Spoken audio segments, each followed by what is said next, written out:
Nice car for someone who should still be in the projects." The words came from Officer Trent Lawson with a cold certainty, spoken as if they were a verdict rather than an insult, and he stepped forward before the echo faded. His boot struck Dr. Darius Hale in the side with a sharp, punishing force that folded him against the Tesla's doorframe, pain radiating through his ribs as humiliation washed over him in a single burning wave. The second blow was quieter, but deeper. A deliberate drive of the knee that sent him to the ground. Palms scraping against pavement he had walked as a child, but never expected to meet again this way. And in that exact moment, under the glare of blue lights, under the weight of a weaponized prejudice, the omniscient truth settled over the scene like a warning. This assault, these reckless seconds, would not end at the roadside. They would unravel the officer's entire life, destroy a hidden criminal empire, and trigger a response that no one in Chicago law enforcement could have ever imagined. Before we continue into this story, let me know where you are watching from. Tap that subscribe button and give me a like so more people can follow this journey of justice, courage, and consequence. Darius Hale had just left Northwestern Memorial Hospital after a long surgery that saved a 9-year-old boy. He moved through that night with steady hands and trained calm. Yet as he drove along Lakeshore Drive, exhaustion hovered over him like a shadow he could not shake. When the patrol car's lights appeared behind him, he felt the familiar tension coil in his chest, an instinct both remembered and unwelcome. His brother's death years earlier lived inside him like a scar that never healed. Yet he kept his hands visible, shoulders still, voice measured in a tone that reflected years of military discipline rather than fear. He told himself to breathe. He told himself to stay controlled. But the officer approaching his window had already decided the outcome. Lawson leaned in with the air of a man who believed no one would challenge him. He sighted a flickering taillight that did not exist, and he held one hand close to his holster with a posture too practiced to be accidental. The omniscient eye saw more than the officer's hostility. It saw the quiet satisfaction beneath his expression, the thrill of power over a man he viewed only through the lens of a prejudice he never questioned. Darius answered every request with calm clarity. But calm was not what Lawson wanted. He wanted dominance. He wanted compliance tinged with fear. He wanted to break something that stood straighter than he ever could. While Lawson questioned him, the second officer blocked the dash cam with the calculated ease of someone who had done this before. Then came the moment that changed everything. With a smooth, practiced movement, Lawson slipped a small plastic bag beneath the driver's seat. 20 grams of heroin taken from a Chicago Police Department property room, marked in a way only a trained officer would recognize. It was meant to be evidence, a tool of control, an anchor for a case that would have destroyed the life of a man who had devoted his own to saving others. But far above the scene, on a 15th floor balcony overlooking Lakeshore Drive, Mrs. Eleanor Brooks, a 72-year-old retired school teacher with a lifetime of instinct for injustice, held up her phone, steady, sharp, recording everything with a clarity that would soon reshape a city. She whispered to herself that truth mattered, and she kept the camera trained on the officers, as if she had been waiting for this moment her entire life. When Lawson tightened the cuffs on Darius's wrists, he did it with deliberate cruelty. The metal bit into soft tissue until blood appeared in thin, precise lines. Darius felt the pain rise. But more than pain, he felt the weight of violation. He had stood on battlefields across the world, saving hostages, carrying wounded teammates, facing death with steady breath and a clear mind. Yet here on his own city's streets, he felt a different kind of assault. An assault against identity, against dignity, against the life he had built with discipline and sacrifice. His silence in that instant was not fear. It was a choice. It was calculation. It was the voice of a man who had learned long ago that anger could be a weapon, but patience could be a strike far more devastating. Lawson leaned close enough that Darius could smell alcohol on his breath. He whispered a slur meant to crush. Instead, it awakened something he could not have anticipated. Darius lifted his eyes and met the officer's stare with a steadiness that unsettled the man who thought he held all the power. Then Darius spoke with quiet certainty. "You just started a war you cannot win." Those words were not a threat. They were prophecy. Because in that single sentence, the universe of this story shifted. In a dark holding cell that awaited him, a chain of events had already begun. A Morse code message would soon travel through steel pipes. A name spoken across state lines would activate a protocol sealed by classification. A Black Hawk helicopter would cut through Chicago's sky. And every person involved in this moment, every officer, every conspirator, every silent witness inside the department, would face consequences far beyond anything they imagined. Lawson, flushed with the false victory of a man who believed he had secured another successful frame job, dragged Darius toward the patrol car. His partner avoided eye contact. His breathing quickened with guilt he refused to name.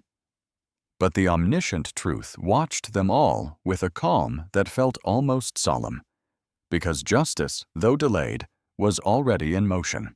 And what began as a taillight stop would become a national reckoning. A city's hidden corruption was about to be revealed. A man who spent years saving strangers on operating tables and battlefields was about to confront his own fight for survival. And the officer who threw the first blow, the officer whose racist insult had shattered the night's quiet, would soon discover that his career, his freedom, and his legacy had all ended before dawn even broke over Lake Michigan. The holding cell was kept deliberately cold, a quiet tactic meant to weaken resolve, and Dr. Darius Hale felt the chill settle into his bones as the hours stretched without mercy. The over-tightened cuffs had already carved deep grooves into his wrists, and the numbness that crept into his fingers carried the real threat of permanent nerve damage. Yet he remained steady, shoulders squared, breath controlled in the same measured rhythm he had used in combat zones where silence often meant survival. Officers passed by the small window in the steel door with casual indifference, each glance a reminder that the system around him believed it could break him by treating him as less than human. When Camila arrived with their daughter Isla, for the first time that night, Darius felt pain he could not hide. Isla's sobs shook her entire body as she pressed her hands to the glass, whispering, "Daddy, come home," while Camila tried to stand firm despite the fear that trembled inside her. The sight struck deeper than the blows he had endured on the roadside. It pressed into him with a gravity that touched both past and present, reminding him of watching his own mother cry over a coffin draped in a flag after his brother's death years earlier. That memory lived in the marrow of his spirit, and it rose now with a quiet ache that sharpened into determination. Inside the station, not everyone turned away. Officer Elena Vargas, exhausted from a double shift, walked past the processing area just as she heard Lawson bragging in the break room. He spoke with pride, not shame, describing the arrest as a gift for Uncle Vic and laughing about how the planted bag would keep their heroin pipeline safe from interference. His words carried no hesitation. They carried only loyalty to something older, darker, and far more dangerous than routine misconduct. Elena froze in place, listening as the truth poured freely out of a man who believed his own violence would always be protected. She felt the weight of those words settle in her chest with a pressure she could not ignore. As a Latina woman in a department that often dismissed her concerns, she had learned to choose her battles carefully. But this was different. This was evil that demanded a witness.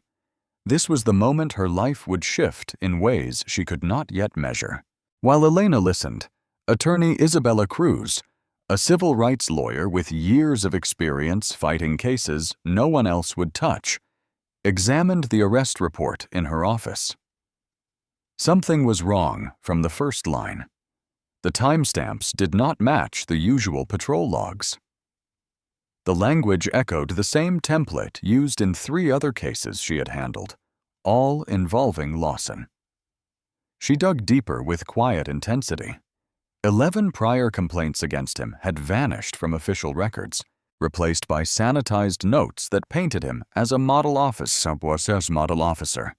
But data always left a trail, and Isabella traced that trail through back channels and archived databases until the truth emerged. These complaints had been erased by someone with internal access, someone close to him, someone with the power to make evidence disappear across the city. In a small apartment overlooking Lakeshore Drive, Mrs. Eleanor Brooks sat at her kitchen table with her phone plugged into a charger. She replayed the video she had captured frame by frame, making sure every detail was clear. The blue lights, the planted bag, the violence, the expression on Darius's face when the cuffs cut through skin. She uploaded it to the public with a description typed slowly and carefully, each word chosen with the precision of a woman who had spent her life teaching children the difference between truth and fear. By the time the first light touched the city, the video had reached 8 million views. News outlets began calling her phone before she finished her first cup of tea. And as she sat there in her robe, she whispered the same prayer she had whispered on her balcony the night before. Let justice breathe today. Inside the cell, Darius closed his eyes and let the cold pipe beneath his fingertips become a lifeline. He tapped soft, controlled rhythms, Morse code he had used on missions when radios were compromised and silence was essential. He tapped a message only one person would understand. Camila watched him through the glass, her medical training recognizing the pattern before her mind could name it. Contact Reed, Norfolk. The message was clear. It was a call she had hoped he would never need to make on American soil, but she understood. She nodded once, pressing her palm to the window in a gesture of both love and resolve. Across town, Captain Theo Rivera sat in his Chicago Police Department office with the arrest report spread across his desk. His hands moved slowly as he examined the evidence list. When he saw the markings on the heroin bag described in the report, his breath stilled. Those markings belonged to a batch stolen months earlier from a property room under investigation. The theft had never been solved, but Theo recognized the pattern, the coded initials, the stamp that indicated the narcotics had once been held in federal cases.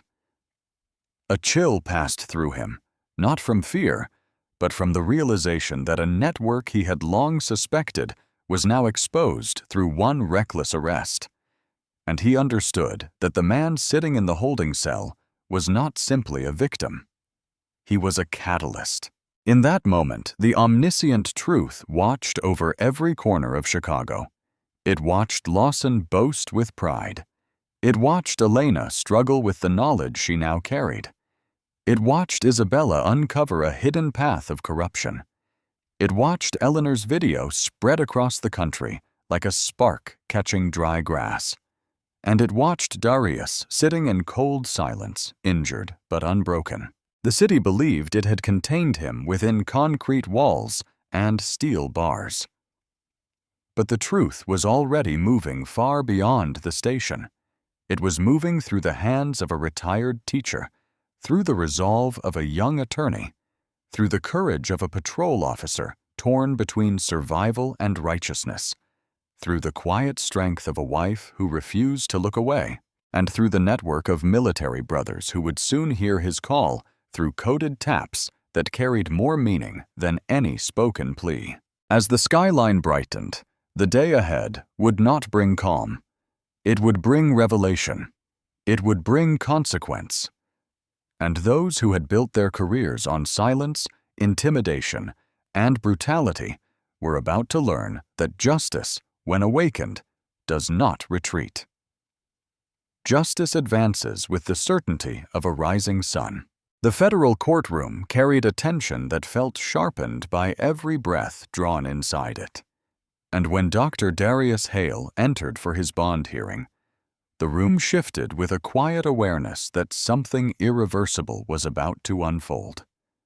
He moved slowly, injured, ribs aching beneath his hospital scrubs, wrists still marked by deep red grooves from the over-tightened cuffs. Attorney Isabella Cruz stood beside him with calm resolve, her case files organized with the precision of someone who had already mapped the path to truth. Judge Marisol Vega presided with an expression of practiced detachment, her tone crisp as she sustained the prosecution's objections before the questions were fully formed. Each ruling struck the air with finality, sending a message that this hearing was not designed to seek clarity. It was designed to preserve an illusion of authority. Yet the omniscient truth settled above all of them like a silent observer, aware that control was slipping from the hands of those who believed they held it. When Isabella requested permission to play a piece of evidence the court would find materially exculpatory, the judge hesitated before nodding. And the moment Mrs. Eleanor Brooks's video appeared on the screen, clear, steady, irrefutable, the courtroom exhaled as one. The footage played without commentary. The planted heroin, the blocked dash cam, the violent kick, the tightening of the cuffs, the slur whispered with calculated cruelty. Every detail that had been dismissed in the arrest report appeared in high definition, recorded by a retired schoolteacher who simply refused to look away. The prosecutor shifted uncomfortably. Spectators stared in stunned silence. Isla Hale, seated behind her mother, gripped Camilla's hand so tightly her knuckles blanched. Judge Vega leaned forward, and for a moment, just a moment, the mask of neutrality cracked. The truth on the screen allowed no refuge. It spoke with a clarity no objection could silence. Officer Trent Lawson sat at the defense table, jaw tight, eyes burning with a violent frustration that grew with every passing second. He had entered the courtroom with a swagger built from years of protected misconduct, but that confidence faltered as the recording showed him planting the bag under the seat. When the video ended, the courtroom remained still. It was a silence so absolute it felt like a verdict. Isabella's voice cut through it with composed strength. "Your Honor, this is the man my client is accused of resisting." Her words were not shouted. They did not need to be. They landed with a weight that shifted the room's balance. Then, suddenly, the balance shattered. Lawson stood with a force that knocked his chair backward, the crash echoing off the marble walls. Rage consumed him with a speed that revealed years of buried hatred. He charged across the courtroom before the bailiffs could react, closing the distance between himself and Darius in seconds. And then came the moment the nation would replay 1,000 times. With a violent cry, Lawson drove his boot into Darius's chest, delivering a kick so brutal it lifted him off the ground and sent him crashing into the bench behind him. The sound, bone against wood, pain against air, struck the room with a brutality meant to silence. Camilla rushed forward from the gallery, instincts as both wife and doctor converging as she reached her husband before he lost consciousness. Her hands pressed against his side, feeling the unmistakable shift of broken ribs and the spreading warmth of internal bleeding. Isla screamed, a sound small in volume but enormous in anguish. Bailiffs swarmed Lawson. He fought them with the fury of a man whose world was collapsing in real time, spitting racial slurs that filled the courtroom with a venom no one could ignore. His voice cracked into a ragged howl as 4 officers forced him to the ground, pinned his arms, and cuffed him with a force born not of protocol, but necessity. Spectators rose, phones raised, recording the scene with trembling hands. The slur he shouted last, the one that silenced even the gasps, hung in the air like smoke that refused to dissipate. And the omniscient truth observed with solemn clarity. This outburst did not merely expose Lawson's hatred. It exposed the system that had allowed him to thrive. Judge Marisol Vega sat frozen for a beat too long, her authority challenged not in word but in spectacle.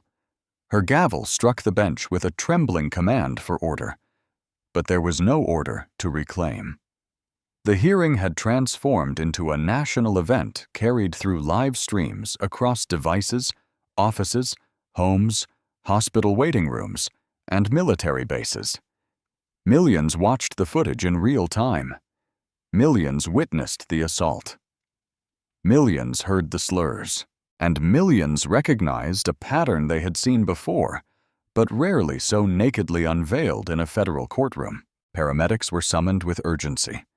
Camila stayed at Darius's side, her voice measured, though fear weighed on every breath. She whispered instructions to the medics, diagnosing his injuries with clinical precision, while her heart fought panic. Darius, lying on the cold floor, remained conscious through sheer will. He knew this moment was larger than pain. He understood that losing consciousness here would shift the narrative, so he breathed in shallow, steady intervals, drawing from reserves forged in battlefields far from Chicago. His eyes opened long enough to see his daughter's tear-streaked face, and he gave a faint nod meant to reassure her. The omniscient truth marked that gesture as a promise. Across the country, in a secure operations room at Naval Station Norfolk, Commander Elias Crow watched the assault unfold on a large monitor. He recognized the man on the ground, not just as a surgeon, not just as a friend, but as the squadron commander who had led them through missions most never survived. The commander who had saved lives without hesitation. The commander whose actions remained classified because revealing them would expose operations the nation was not prepared to acknowledge. Crow felt a shift deep in his chest, a ripple of indignation that turned into resolve. He picked up the encrypted phone with steady hands and spoke the words that would redirect the course of the next critical hours.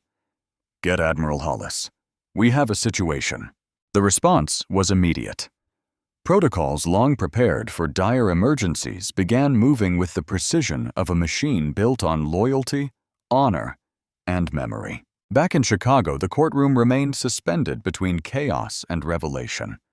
Lawson was dragged out, still fighting, still cursing, still unaware that the violence he had unleashed would not bury Darius. It would bury him. Judge Vega called for recess, but the word carried no weight. Reporters sprinted down corridors. Officers whispered among themselves. Isabella stood with a solemn expression, watching as medics lifted Darius onto a stretcher. She understood that the video had already shifted public perception, but this assault, this reckless public brutality, had turned the case into something far larger. It was no longer a story about planted evidence. It had become a story about a system cracking under its own corruption. And the omniscient truth, steady and unblinking, recognized the moment for what it was, the spark that would ignite a federal storm. The kick heard across America, a blow that ruptured not only ribs, but the shield of silence that had protected an entire network of violence. The opening strike in a battle Lawson never understood, and would never win. The next day, Chicago paused. As the rhythmic thump of rotor blades cut through the winter air, drawing eyes upward to the dark silhouette of an MH-60 Black Hawk descending toward Grant Park with deliberate precision. And the sight alone carried a message the city had never witnessed before. The United States military had entered the story. Crowds formed within seconds. Traffic stopped. Phones rose like a field of metal stems as the helicopter settled onto the grass. A gust of wind swept across the park, scattering loose papers and rattling street signs. The side door slid open, and a Navy commander in full dress blues stepped out, his posture unyielding, a briefcase chained to his wrist with the kind of authority reserved for matters most people would never hear about. He walked with purposeful strides toward the Dirksen Federal Courthouse, flanked by 2 silent military aides. Every movement signaled urgency. Every step declared that something far larger than a bond hearing had been violated. Inside the courthouse, security officers straightened instinctively as the commander approached. His identification was presented without flourish. Yet the moment the seal appeared, the atmosphere shifted. He asked for a private audience with Judge Marisol Vega, and no one questioned the request. The omniscient truth watched as protocol bent, not out of fear, but out of a solemn understanding that some calls carry the weight of nations. And this one had begun the moment Commander Elias Crow saw his former squadron leader lying on a courtroom floor, injured and humiliated by a man unworthy of the title officer. Judge Vega stood as the commander entered her chambers, taken aback by the presence of someone whose uniform bore ribbons few civilians could name. He did not sit until she gestured. He unlocked the briefcase and withdrew a single document, a clearance letter signed by the Pentagon, marked with the highest level of classification. Then he placed a photograph beside it. The judge leaned closer, her eyes narrowing first in concentration, then widening in recognition. The image showed a rescue operation in Yemen, one that had saved 28 Americans, a classified operation she had read about only in highly restricted intelligence summaries. And there, leading the team in the photograph, was Dr. Darius Hale, his face younger, sterner, streaked with dust, but unmistakably the same man who lay bleeding on her courtroom floor the day before. The revelation struck Judge Vega not as a scandal, but as a personal blow. Her son, one of the hostages rescued in that operation, had come home alive because of the man she allowed to be assaulted under her authority. The omniscient voice hovered above her thoughts with unflinching clarity. She had believed she was presiding over another routine case. Instead, she had presided over the public abuse of a national hero. The commander spoke in calm, direct phrases. He detailed the oversight, the violation of federal rights, the deliberate obstruction of evidence, and the assault committed in her courtroom. He delivered each fact without accusation. Yet every sentence landed with the gravity of a verdict. Judge Vega listened with a mixture of disbelief and dawning responsibility. When he finished, she whispered, "My son is alive because of him." The commander nodded once, not to accept praise, but to acknowledge truth. Then he stated the Pentagon's position. The charges against Darius Hale were illegitimate, unsupported by evidence, and rooted in misconduct. They must be dismissed with prejudice. Lawson must be remanded immediately on federal civil rights violations, and the court must act without delay. Judge Vega straightened, the decision forming not out of fear of the military, but out of recognition of her own duty, to the law, to the truth, and to the man she had failed to protect in her courtroom. Within minutes, she signed the order that dismissed all charges against Darius and authorized Lawson's immediate arrest. The sound of her pen against paper became another turning point, another thread in a chain of events she could no longer contain. Outside the courthouse, a whisper moved through the crowd as word spread that the hearing had been closed for emergency proceedings. Reporters gathered near the steps, their cameras poised. When the commander emerged, he did not pause. He walked directly to the hospital wing, where Darius rested under observation for 2 cracked ribs and internal bleeding. Camilla sat at his bedside, exhaustion etched across her features, her hand resting gently over his.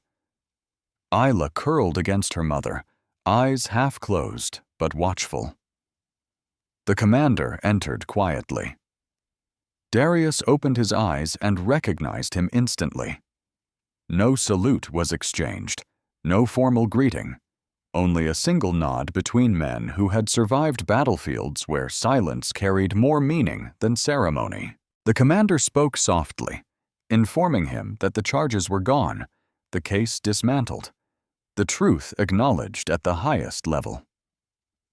Camila exhaled with relief so profound it brought tears to her eyes.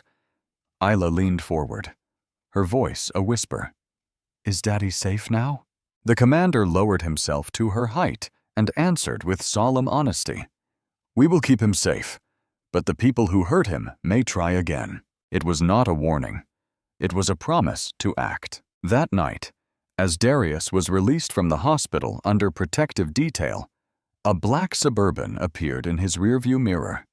It did not weave or rush. It followed with the steady persistence of someone waiting for darkness to offer cover. Darius recognized the pattern immediately. He had seen such tactics overseas, used by men who believed in shadows more than truth. He told Camila to drive straight home with Isla.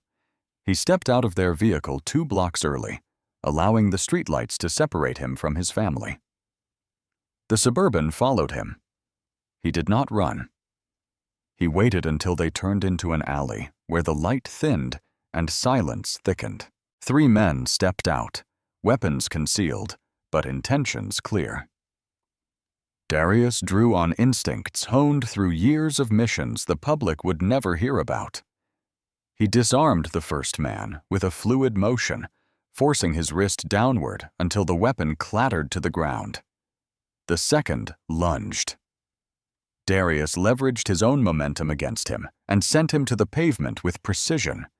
The third froze. Within seconds, Darius zip-tied the first man's hands and retrieved his phone. One message was still glowing on the screen. It came from Commissioner Donovan Briggs. "Finish the doctor tonight." The omniscient truth rested heavily over that moment.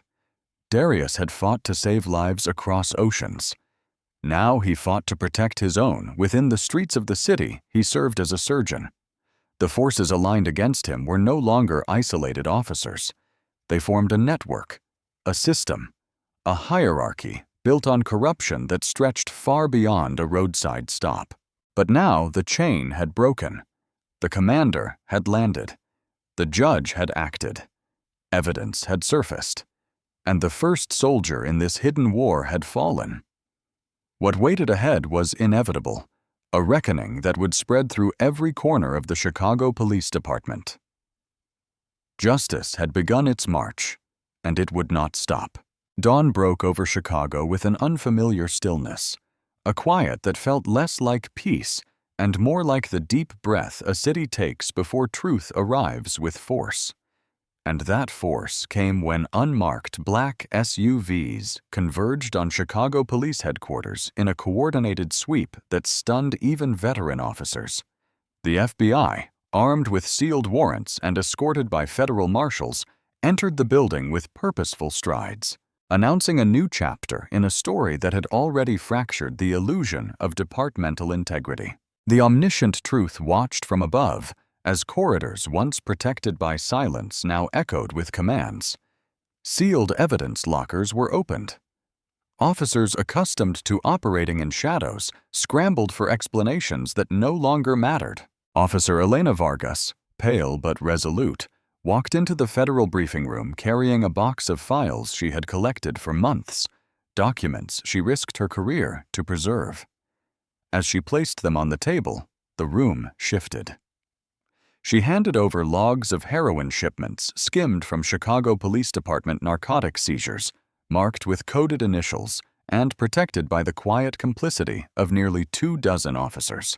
These files contained the blueprint of an 18-officer drug pipeline running from South Side stash houses to Gold Coast distributors, all managed beneath the protection of Deputy Commissioner Donovan Briggs. Her voice trembled as she spoke, but her testimony carried the weight of a truth long overdue. She described watching officers manipulate reports, launder evidence, and recruit new members into a network that thrived on intimidation and silence. The federal agents listened with measured intensity, understanding that her courage had opened the door to a case that would reshape the department's future. By mid-morning, Chicago Police Department headquarters was no longer a fortress. It was a crime scene. Officers once shielded by rank and uniform found themselves escorted out in handcuffs, their badges collected in small evidence bags. Some protested. Some pleaded. Others lowered their heads in resignation, knowing the day they had whispered about for years had finally arrived.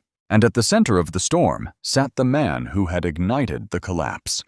Officer Trent Lawson, injured from the courtroom struggle, shackled at the wrists and ankles, was transported to federal court for the first day of his civil rights trial. The courthouse that had once served as the stage for his violent outburst now became the arena of his reckoning. Spectators filled the pews, reporters lined the aisles, and the mood carried a solemnity normally reserved for historic rulings. The trial unfolded with precision. The prosecution opened with the video recorded by Mrs. Eleanor Brooks, which now held the status of a national emblem of courage. As the footage replayed, the courtroom watched with a unity of disbelief, anger, and grief. Then came the evidence attorney Isabella Cruz had assembled, deleted complaints recovered from off-site backups, phone records tying Lawson to a network of officers engaged in narcotic skimming, text messages in which he joked about hunting in Gold Coast, and DNA analysis confirming that Darius's blood was found on the planted heroin bag, a detail that shattered the last remnants of Lawson's fabricated narrative. The omniscient truth observed as Lawson shifted in his seat, his jaw tightening each time a witness testified, each time another piece of his concealed world was exposed to the light. On the third day, Elena took the stand. Her voice, steady though visibly burdened, walked the jury through the coded logs and the whispered threats she endured.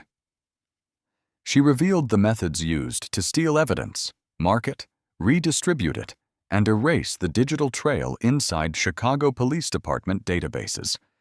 She explained how officers were promoted for their involvement, how the network spread through precincts like a hidden artery pumping corruption through the department. And when she finished, the courtroom remained silent, a silence built not from shock, but from the sobering confirmation that an institution trusted to protect had instead preyed on its own city. Darius testified on the fifth day, walking slowly to the witness stand, still recovering from cracked ribs that had not yet fully healed.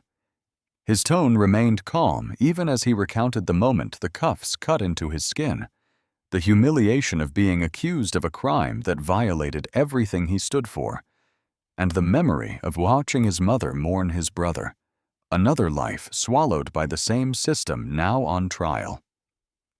His testimony did not rise in anger. It did not accuse with theatrics. It spoke with a depth that reached the jury as truth spoken from a place of lived history. The omniscient voice lingered over his words with quiet respect. On day 8, moments before closing arguments, Lawson attempted to flee. It began with a sudden shove against one of the marshals, a burst of adrenaline fueled by desperation. He sprinted for the courtroom door, his chains clattering against the polished floor. Gasps filled the room as officers tried to intercept him.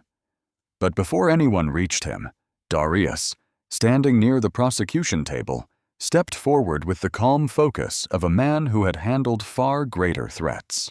In a single controlled movement, he intercepted Lawson, pivoted, and brought him to the ground with a precision strike that reflected his years of training as a SEAL commander. The courtroom erupted, not in applause, but in a collective realization. The man who had saved strangers around the world had once again acted to protect those around him, even when confronting the very person who tried to destroy him. The marshals restrained Lawson, now panting, defeated, and glaring with a hatred that no longer held power. Closing arguments followed the next morning. The prosecution spoke with measured clarity about systemic abuse, deliberate malice, and the moral rot that allowed Lawson to operate unchecked. The defense offered little beyond fragmented appeals to procedural doubt. The jury deliberated for only 4 hours. When they returned, the foreperson stood with a verdict that carried the weight of accountability denied for too long.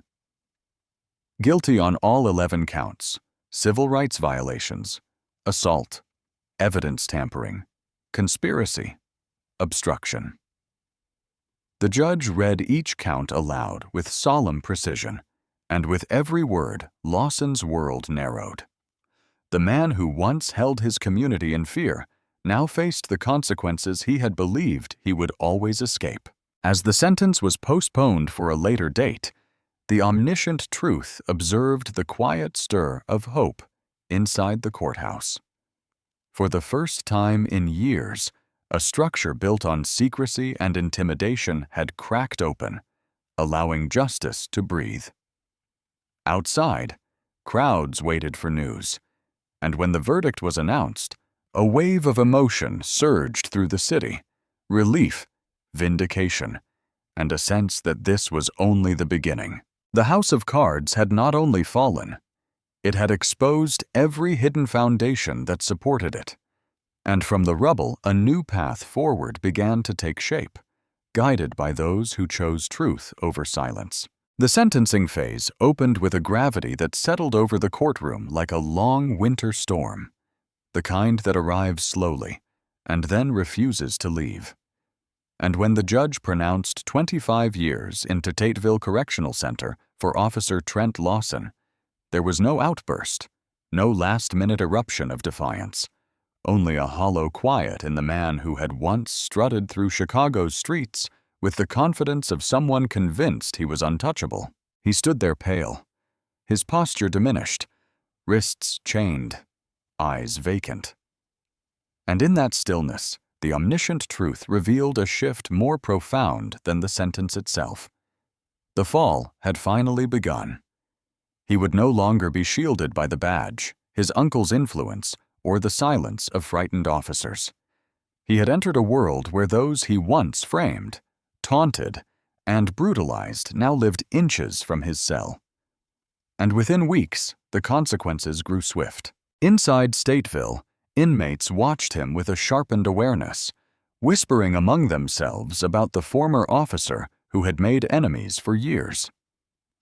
6 months into his term, during a transfer between units, Lawson was assaulted by a group of inmates who knew exactly who he was and what he had done. The attack left him paralyzed from the waist down. When the guards found him, he was conscious, staring at the fluorescent lights above him as though the ceiling itself had pronounced judgment. He was taken to the prison hospital where he would spend the rest of his sentence in a wheelchair, dependent on others for the simplest tasks, an irony not lost on the omniscient voice that observed the arc of his life. A man who once abused power now lived with none. Outside the prison walls, the destruction of Lawson's personal life unfolded with equal force. His wife, worn down by the public exposure of his crimes and the threats against her family, filed for divorce. Their teenage son, embarrassed and tormented by the backlash, changed his last name to escape the shadow of a man who had become synonymous with brutality. In the darkness of his cell, Lawson received the paperwork confirming the name change and stared at it for hours, unable to reconcile the boy he once held on his shoulders with the young man who now severed ties to everything they had been. The omniscient truth lingered over that moment, not with cruelty, but with a sober understanding that some losses cut deeper than prison walls. Meanwhile, the federal investigation pushed upward through the hierarchy of the Chicago Police Department, and the pressure grew unbearable for Deputy Commissioner Donovan Briggs, the architect of the heroin skimming ring, and the man who had protected his nephew with an entrenched network of favors, threats, and manipulated reports. As federal prosecutors prepared to indict him on charges of conspiracy, obstruction, racketeering, and civil rights violations, Briggs faced a truth he had spent decades avoiding. The empire he built was collapsing. On the night before his arrest, he sat alone in his garage, surrounded by the trappings of a career that had once promised power and prestige.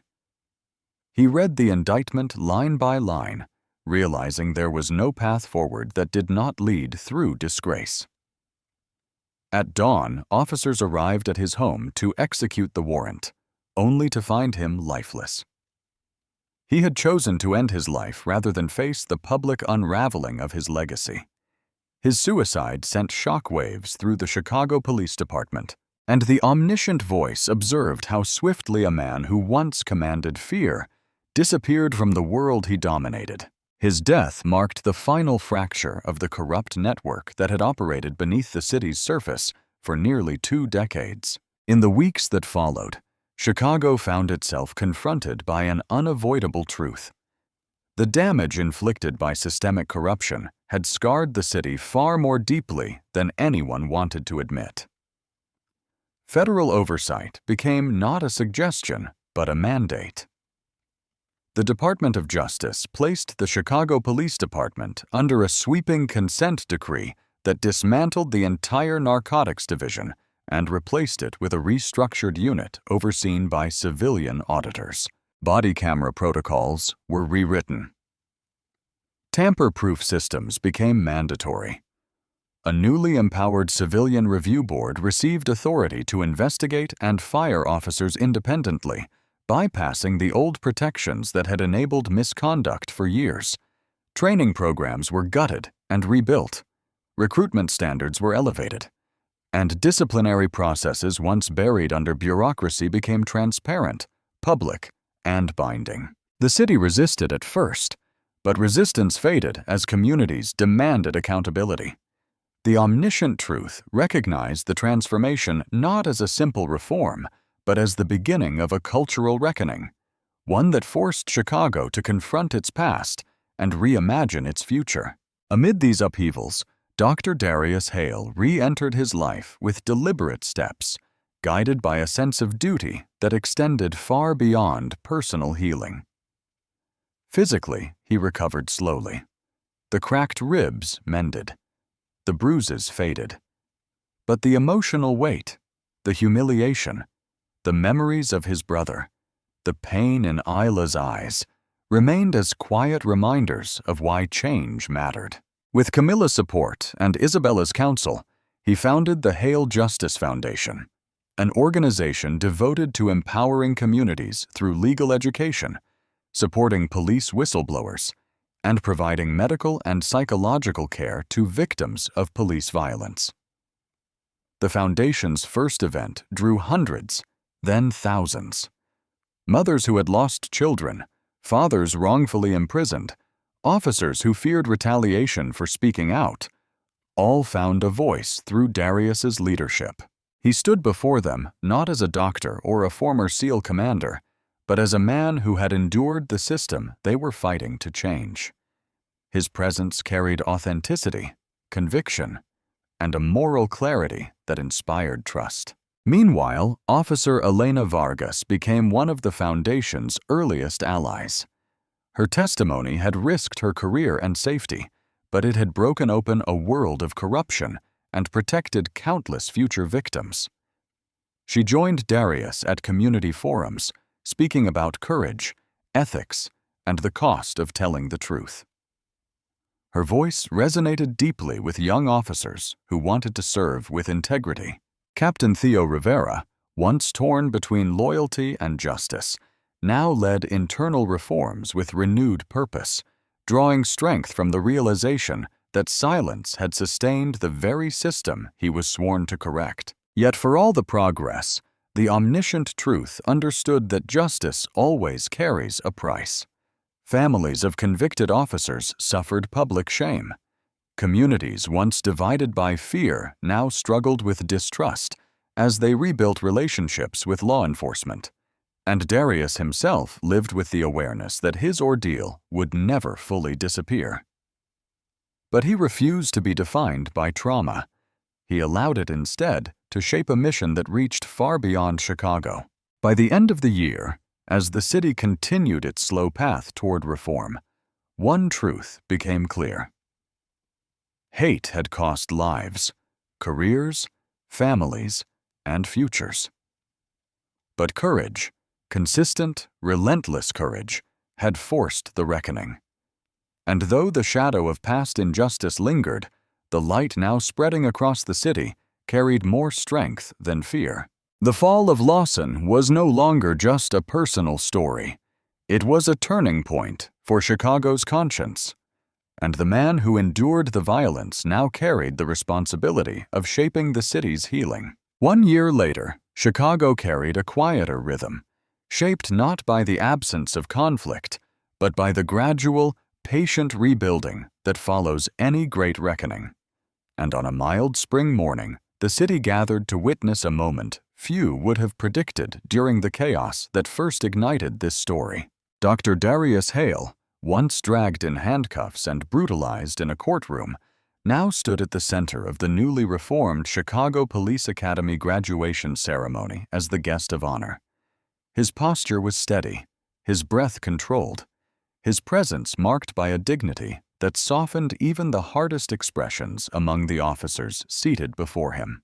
The academy grounds, once clouded by scandal and distrust, now carried a sense of cautious hope. Rows of young recruits sat upright, their new uniforms crisp, their badges gleaming beneath the morning sun. They listened, not because they were told to listen, but because the man addressing them had faced the system they were entering and survived it with integrity intact. Darius began without flourish. His voice remained calm, steady, and reflective, shaped by a year of dismantled healing, advocacy, and quiet courage. He spoke of service as responsibility, of authority as burden, and of compassion as strength. Then he paused, letting silence settle. With a thoughtful breath, he revealed what few in the crowd knew. The 9-year-old boy, whose heart he repaired on the night of the wrongful traffic stop, was Judge Marisol Vega's grandson.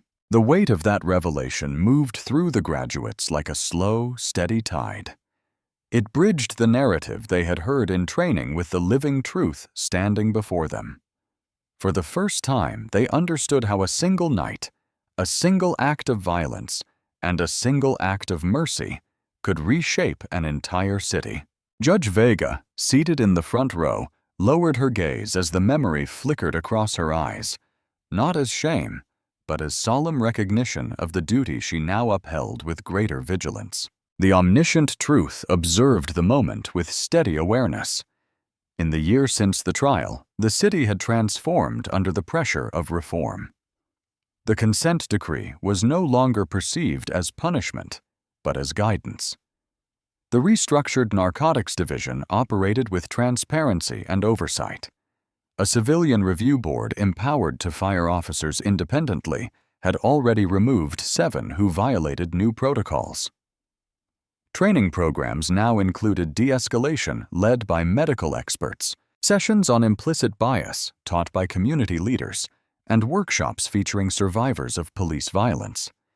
The academy curriculum evolved into something stronger, more humane, more honest, and at its core stood the example of Darius Hale, a man whose story was now woven into Chicago's institutional memory. After the ceremony, a group of new officers approached him, their expressions respectful and earnest. One asked how he found the strength to stay calm that night on Lakeshore Drive. Darius answered with a gentle clarity that echoed across the courtyard. Calm is not the absence of her. It's the decision to protect your humanity when someone tries to take it away. They nodded, absorbing the lesson not as a slogan, but as truth earned through pain. Camilla joined him moments later, her presence radiating quiet pride. She had endured the trauma beside him, cared for his injuries, and supported his mission even when exhaustion threatened to overwhelm her. Their daughter Isla now stood taller, her voice steadier than it had been during the darkest hour of their lives. She had transformed her fear into purpose.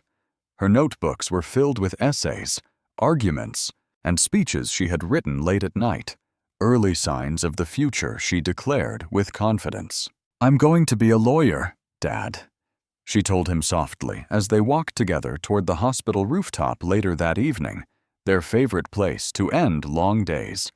So no one ever has to be afraid of their own skin again. Her words carried conviction beyond her 12 years, shaped by the deep awareness that justice must be fought for, not simply hoped for.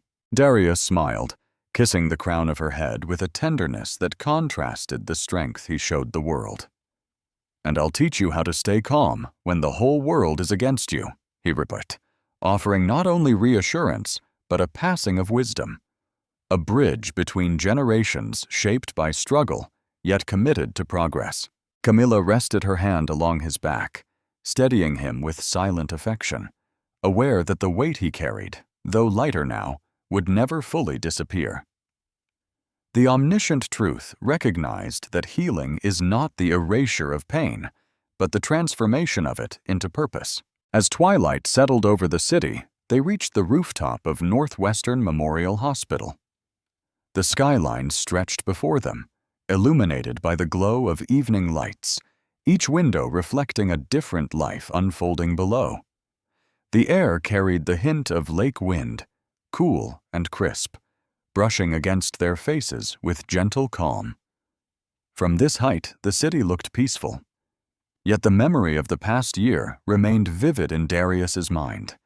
The courtroom assault, the Black Hawk landing, the federal raids, the unraveling of a hidden empire of corruption, the trial that exposed everything, the sentencing, the suicide, the reforms, and the foundation he had built to ensure that no one else would walk the path he had been forced to walk. His journey had shifted from survival to leadership, and the city, once divided by fear, now looked toward him as a symbol of resilience and transformation. Camilla leaned into him. Isla wrapped her arms around his waist. Together, the three of them stood in silence, watching Chicago breathe beneath the deepening dusk. There were no sirens tonight, no shouts, no echoes of violence, only the calm rhythm of a city attempting to heal. And as they stood there, the omniscient truth settled over them with gentle certainty. Justice was not a single event, but a continuous commitment. It required vigilance, compassion, courage, and a willingness to confront the past without surrendering to it. Thank you for listening. If this story moved you, please subscribe, leave a like, and share it so more people can hear the truth.